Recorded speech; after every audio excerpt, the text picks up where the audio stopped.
नमस्कार, news India आप देख रहे हैं और मैं आपके साथ तरन्नुम जहां शेख। बुलेटिन की शुरुआत करते हैं। भारतीय वायुसेना में इस वक्त तेजस एक टॉप फाइटर जेट है। मिग, राफेल, सुखोई, मिराज, इन सब लड़ाकू विमानों में से तेजस का वजन सबसे कम है। तेजस एक साथ कई जगहों को टारगेट करने में सक्षम भी है। इसकी खूबियों की चर्चा आज केवल भारत में ही नहीं बल्कि दुनिया के कई देशों में हो रही है। कई देश इसे खरीदने में इंटरेस्ट भी रखते हैं। इतनी खूबियां और चमकदार सफर के बावजूद दुबई एयर शो में तेजस फाइटर जेट क्रैश हो गया। डेमोन्स्ट्रेशन के वक्त तेजस के क्रैश होने से सुरक्षा मानकों को लेकर सवालिया निशान खड़े हो रहे हैं। सवाल है इस बात का कि इतनी खासियतों के बावजूद तेजस आखिरकार कैसे क्रैश हो गया। सवाल इस बात का भी है कि पायलट जेट से इंजेक्ट क्यों नहीं कर पाया। कोर्ट ऑफ इंक्वायरी में हादसे की वजह का पता चल सकेगा। दुबई में तेजस क्रैश हादसे को लेकर गेस्टों का एक पैनल हमारे साथ चर्चा के लिए मौजूद है, लेकिन उससे पहले आपको एक बहुत स्पेशल रिपोर्ट दिखाते हैं।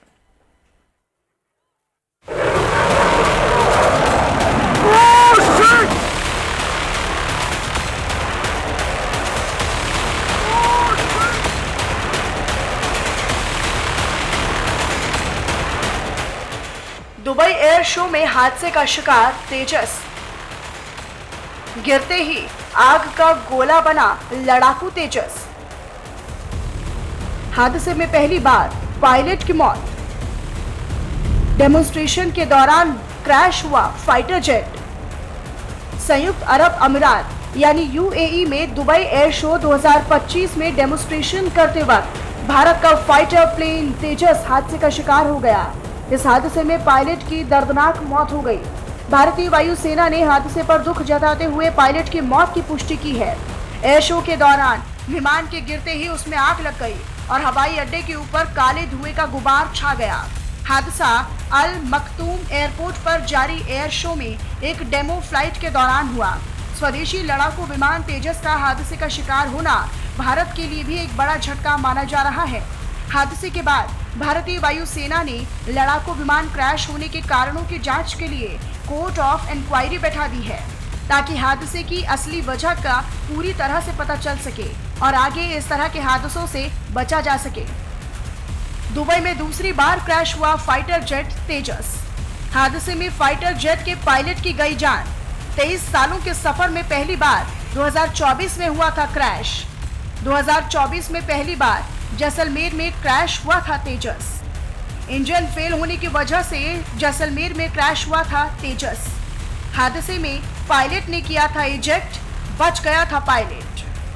वायुसेना के तेजस जेट क्रैश होने की ये दूसरी घटना है जो दुबई में हुई है। इससे पहले 2024 में राजस्थान के पोखरण में युद्धाभ्यास के दौरान इंजन फेल होने की वजह से तेजस क्रैश हो गया था, लेकिन उस समय उस हादसे में पायलट की जान बच गई थी। 2021 में तेजस फाइटर ने पहली उड़ान भरी थी। 23 सालों तक तेजस की चमक बरकरार रही। इस दौरान तेजस से जुड़ी किसी भी तरह की हादसे की कोई खबर नहीं मिली। जैसलमेर में पहली बार और अब दुबई में दूसरी बार तेजस हादसे का शिकार हुआ है। हिंदुस्तान एरोनॉटिक्स लिमिटेड ने इस विमान का भारतीय वायुसेना में इस वक्त तेजस एक टॉप फाइटर जेट है जो मिग, राफेल, सुखोई, मिराज, इन सब लड़ाकू विमानों में कम वजन का लड़ाकू विमान है जो एक साथ कई जगहों को टारगेट करने में सक्षम है। तेजस की खूबियों की चर्चा आज केवल भारत में ही नहीं बल्कि दुनिया के कई देशों में होती है। स्वदेशी फाइटर प्लेन LCA तेजस के प्रति वैश्विक बाजार में रुचि बढ़ती जा रही है। कई सहयोगी देश इस फाइटर जेट को भारत से लेने की मांग कर चुके हैं। आइए तेजस फाइटर जेट की खासियतों पर एक नजर डालते हैं। तेजस एक single pilot single engine aircraft. Tejas अपनी क्लास का सबसे हल्का फाइटर जेट, सबसे छोटा multi role supersonic fighter aircraft. Tejas की maximum payload capacity 4000 kilogram. Tejas की maximum take off weight 13300 kilogram. ये मैच 1.8 की मैक्सिमम स्पीड पकड़ सकता है।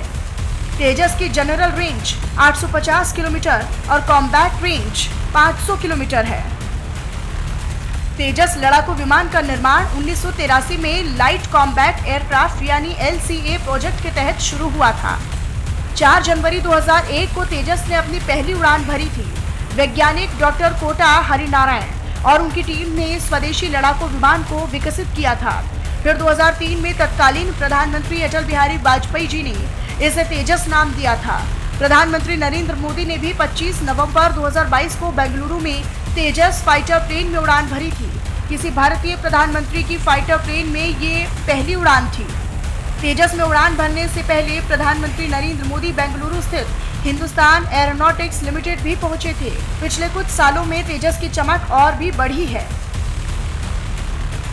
दुबई एयर शो में इंटरनेशनल विमानों का होता है प्रदर्शन। दुनिया भर की बड़ी एरोस्पेस कंपनियां, एयरलाइंस लेती हैं हिस्सा। एयर शो में नए विमान, हेलीकॉप्टर, हथियार सिस्टम का प्रदर्शन। एयर शो में नई एरोस्पेस टेक्नोलॉजी का भी प्रदर्शन। 5 दिनों के एयर शो के आखिरी दिन भारतीय तेजस क्रैश। दुबई एयर शो में इंटरनेशनल विमानों का प्रदर्शन किया जाता है। दुनिया की बड़ी एरोस्पेस कंपनियां, एयरलाइंस, एयर फोर्सेस और टेक्नोलॉजी कंपनियां अपने अपने नए विमान, हेलीकॉप्टर, हथियार सिस्टम और एरोस्पेस टेक्नोलॉजी का प्रदर्शन करती हैं। दुनिया भर के देश इनकी खासियतें देखकर खरीदने का ऑर्डर भी देते हैं।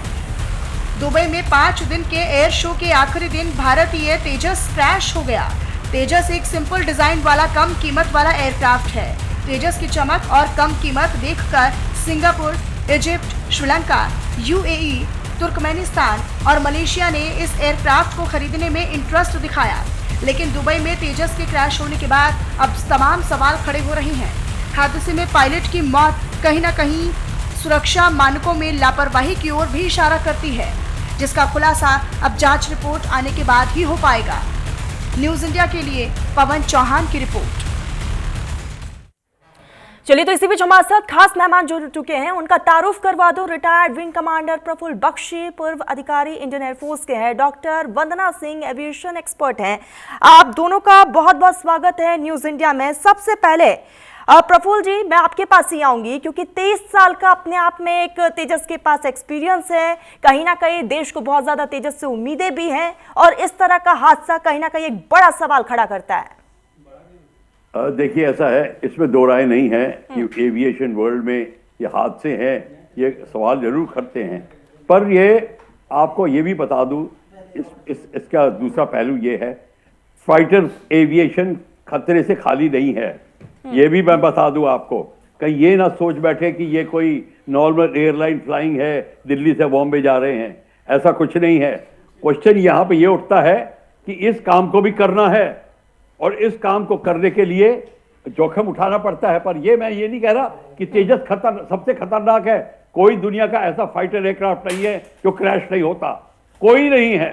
भगवान नहीं बना सकता ऐसा एयरक्राफ्ट, क्योंकि एयरक्राफ्ट अपने एक्सट्रीम एज पे फ्लाइंग करता है और पायलट की एक्सट्रीम परफॉर्मेंस पर फ्लाई करता है। क्योंकि सवाल प्रफुल्ल जी इसलिए खड़े हो रहे हैं क्योंकि अब तक कई बार वॉर में तेजस शामिल हो चुका है, उसमें हिस्सा लिया है, लेकिन उसके बावजूद बैक टू बैक, क्योंकि 2024 में भी देखा गया जो राजस्थान में हुआ, और 2025 मैं बात खत्म कर लूं। देखिए मैडम, ये जो फ्लाइंग है, ये लड़ाई के में तो ठीक है, प्रदर्शनी के लिए ठीक है, आप थोड़ा फ्लाइंग लोगों को दिखा दिया, वो ठीक है। पर ये जब फ्लाइंग होती है, एरोबैटिक्स की फ्लाइंग होती है, इसके अंदर जहाज को एक्सट्रीम प्रेशर पड़ते हैं, कोई भी चीज खराब हो सकती है, कोई फॉरेन ऑब्जेक्ट डैमेज हो सकता है, बर्ड हिट हो सकती है, पायलट इनकैपेसिटेट हो सकता है, हमें ये नहीं पता, सेबोटाज हो सकता है। देखिए, कोर्ट ऑफ इंक्वायरी जब तक नहीं होगी, फ्लाइट डाटा रिकॉर्डर और कॉकपिट वॉइस रिकॉर्डर का पूरा खुलासा नहीं होगा, तब तक कंजक्चर करना एक किस्म से जुर्म होगा। मतलब ये करेक्ट नीति नहीं है कि मैं ये बोल दूं। सर, क्योंकि आप इंडियन एयरफोर्स में रह चुके हैं, अधिकारी हैं आप।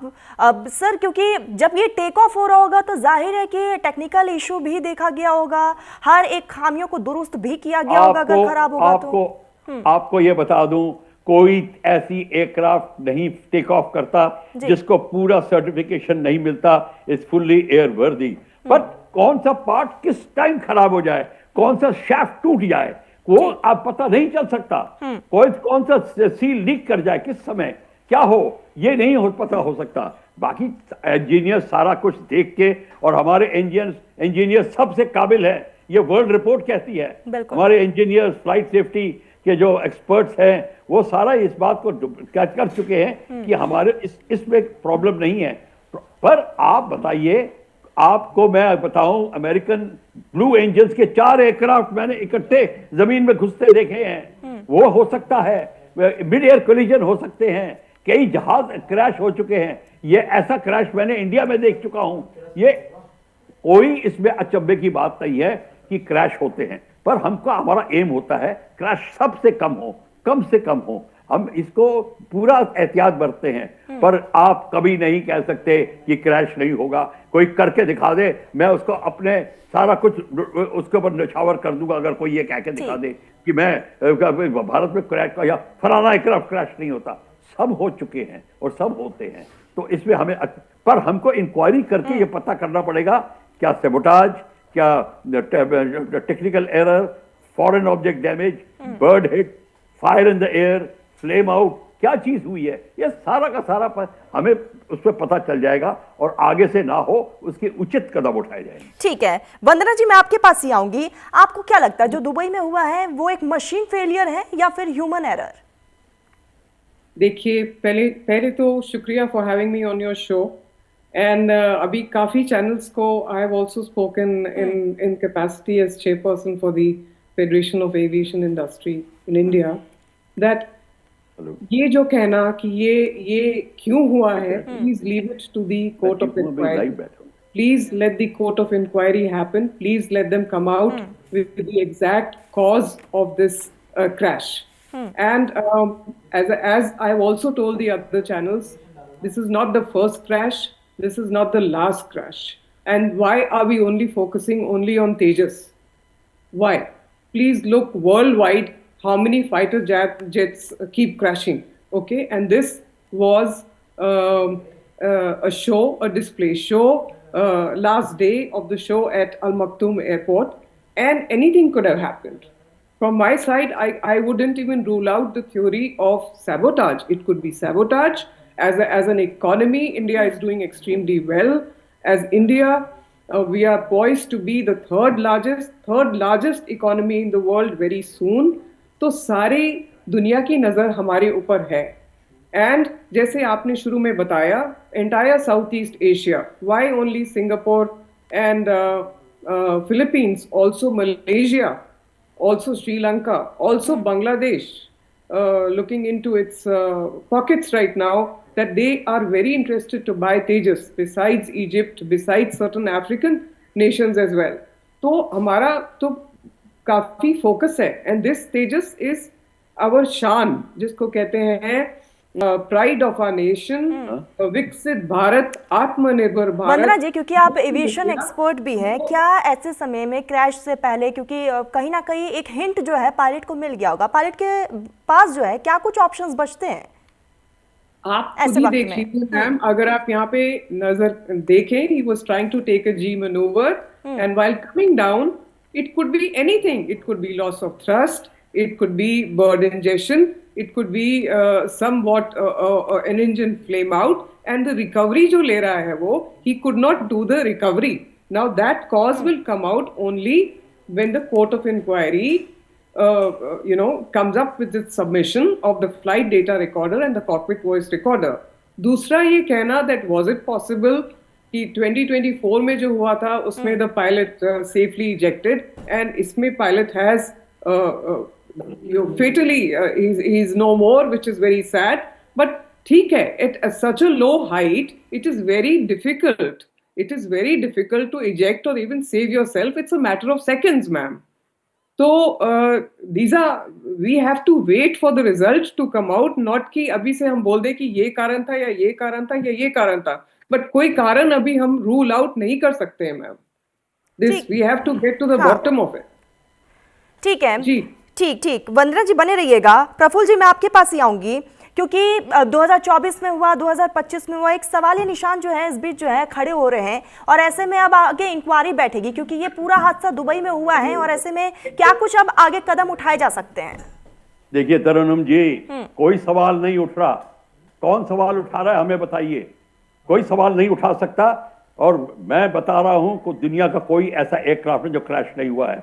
F-15, F-18, Sukhoi, MiGs, YF-22, YF-17 stealth aircraft सब क्रैश होते हैं, B-52, B-2, B-1 सारे।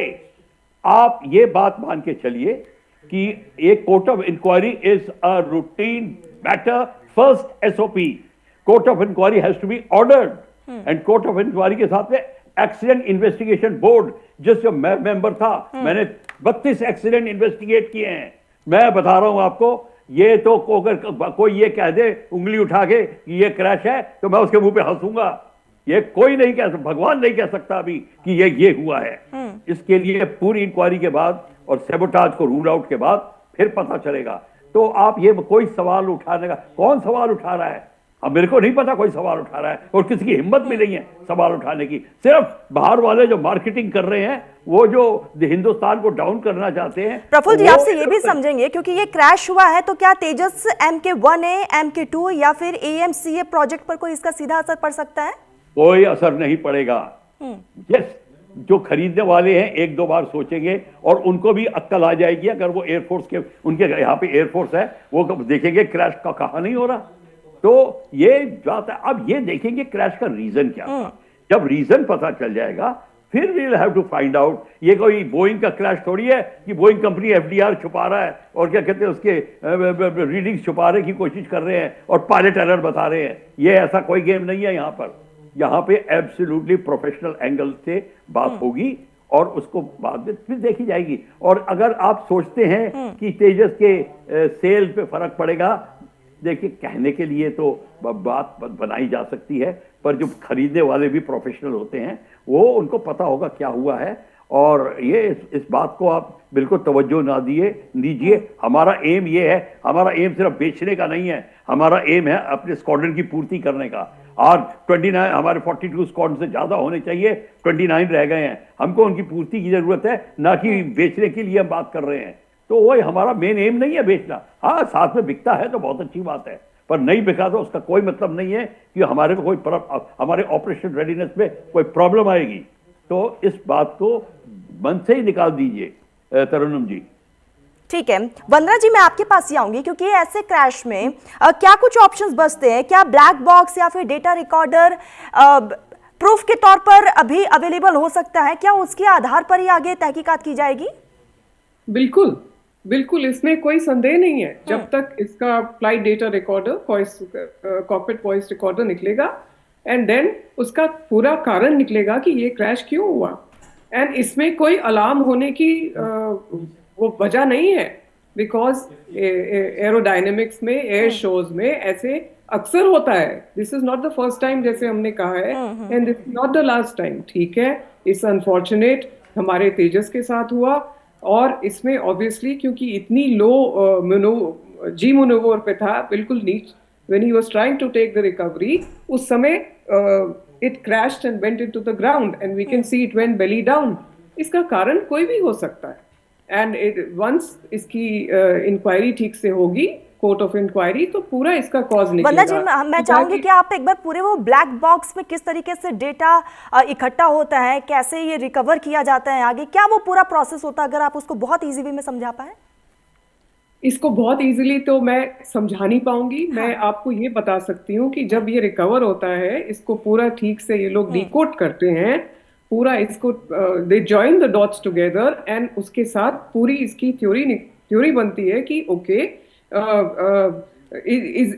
ये ग्लिच हुई थी, क्या ये टेक्निकल ग्लिच थी, क्या ये फ्लेम आउट था, क्या ये इंजन सीजर था, क्या ये बर्ड इंजेक्शन था, क्या इसमें कोई एंगल सैबोटाज का है, क्या है, उससे ये निकल के आएगा। पर उसके लिए हमको अभी स्पेक्यूलेट करने की और हमें कंजेक्चर्स निकालने की कोई जरूरत नहीं है। We are a very proud country, और हमारे पास बहुत ज्यादा everybody is looking at us. जैसे मैंने आपको पहले कहा कि सबकी नजर हमारे देश पे है। We are a growing large economy, and हम खैर अपने लिए तो कर ही रहे हैं तेजस, अपने आप को स्ट्रॉन्ग करने के लिए, और बाकी कंट्रीज भी हमारे को आई कर रही हैं। So they could be a sabotage angle as well here, because हमारे पास बाहर के ऑर्डर्स भी आने लग रहे हैं। अच्छा वंदना जी, क्या लगता है कि ह्यूमन एरर इस एंगल से भी आगे तहकीकात हो सकती है? इसको लेकर भी जांच हो सकता है?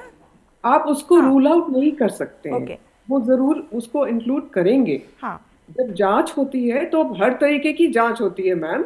एक चीज में रूल आउट नहीं कर सकते हैं, सब कुछ देखा जाता है। जैसे was the pilot incapacitated in any way, what happened, क्या क्या बहुत नीचे आ गए थे कि वो रिकवर नहीं कर पाए, ये भी सब देखा जाएगा। बट इस समय कहना कि ये कारण है कि वो कारण है कि क्या कारण है, ये ठीक नहीं होगा। यस, इट इज अनफॉर्चुनेट, ये हादसा हुआ, ये इसके लिए हमें हमें हमें बहुत दुख है कि ये हादसा हुआ। पर एट दिस पॉइंट हम इसकी कोई थ्योरी नहीं निकाल के बता सकते कि इस कारण से हुआ। एज फार एज हमें पता है मैम, we are a very capable nation, we are very capable, make in India, and HAL is doing a wonderful job of producing these Tejas equipments, and हम इसके, ये हमारी शान है ma'am, not saying anything else, ये हमारी शान है। बिल्कुल, तेजस हमारी शान है। बने रहिएगा, आऊंगी आपके पास में, आऊंगी। प्रफुल्ल जी, मैं आपके पास ही आऊंगी। क्या लगता है अब HAL या फिर इंडियन एयरफोर्स की तरफ से क्या कोई बड़ा कदम उठाया जा सकता है सुधार के तौर पर? देखिए, जब इस इंक्वायरी का रिजल्ट आएगा तो ऑब्वियसली दे विल चेकअप कि भाई कोई ऐसा पार्ट फेल हुआ है, क्विल शाफ्ट या कोई शाफ्ट पे है टूट गया है, उसके कारण हुआ है, क्या FOD है, फॉरेन ऑब्जेक्ट डैमेज है, कई बार कोई ऐसी चीज रह जाती है जो कंट्रोल को जैम कर देती है। There are so many things, क्या कुछ कंट्रोल सरफेस में और प्रॉब्लम आ गई है, क्या हाइड्रोलिक कंटामिनेशन हुआ है जिससे कुछ प्रॉब्लम खड़ी हो गई, fuel contamination, so many things can be there. उचित कदम उठाए जाएंगे, टॉप कदम उठाए जाएंगे। पर मैं आपको बता दूं, ये बड़ा सिंपल मैनूवर था। देखिए, रोल किया, रोल के बाद जब रोल खत्म किया, he was heading towards very shallow angle, not even 6 degrees angle. He was absolutely heading towards the ground. Only thing is, he should have recovered. If he did not recover, it means क्या वो incapacitated था, क्या वो अपना stick को पीछे नहीं खींच पा रहा था, क्योंकि when he was very close to the ground, the nose rose up and then he crashed. क्या वो स्टॉल हो गया? तो ये क्या फ्लेम आउट के कारण था? क्या he was trying to relight? He couldn't relight. और दूसरी बात मैं आपको बता दूं, it is a 0-0 ejection. पर 0 speed and 0 height. But if the aircraft is in descent, then the requirement has to be more height, क्योंकि बॉडी ट्रेवल करती है आगे, and in a descent you require more height than the 0 height. तो इसीलिए कई बार parachute नहीं खुलते। My own uncle in a NAT, he died in NAT crash on a final. ये हो सकता है। हमने कई एयरफोर्स, मैंने अपने स्क्वाड्रन में कई एयरक्राफ्ट के एक्सीडेंट देखे हैं इस कारण। तो आप मान के चलिए, बिल्कुल बिल्कुल प्रफुल्ल जी, और ऐसे में हर एक पॉइंट को यहाँ पर कंसीडर किया जाएगा और उसी के बिहाफ पे आगे तहकीकात होगी। लेकिन प्रफुल्ल जी और वंदना जी, आप दोनों ने अपना बहुत कीमती वक्त न्यूज इंडिया को दिया, आप दोनों का बहुत बहुत शुक्रिया। फिलहाल रुकते हैं एक छोटे से ब्रेक के लिए, जल्द हाजिर होंगे।